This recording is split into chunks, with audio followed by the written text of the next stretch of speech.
How to fix "This reel is unavailable" on Instagram. In this tutorial, I'll show you several methods to fix this problem on your iPhone or Android device.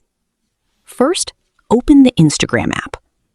If the reel won't load, close the app completely and open it again.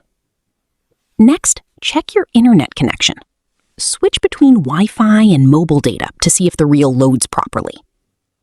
Now, go to your profile. Tap the menu in the top right corner.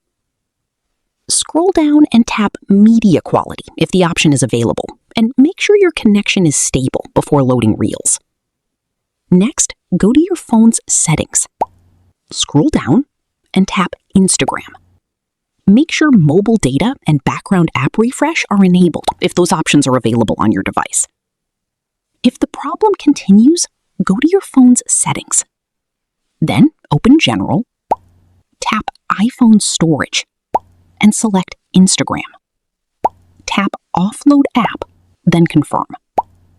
After the app has been offloaded, tap Reinstall App. This reinstalls Instagram while keeping your account data on your device. Keep in mind that some reels become unavailable because the creator deleted them, made their account private, blocked you, or Instagram removed the reel for violating its policies. In those cases, there isn't a way to view the reel. And that's it. These steps should help fix the "this reel is unavailable" problem on Instagram. If this tutorial helped, don't forget to like the video, subscribe to the channel, and turn on notifications for more Instagram tips, troubleshooting guides, and tutorials. Thanks for watching, and I'll see you in the next video.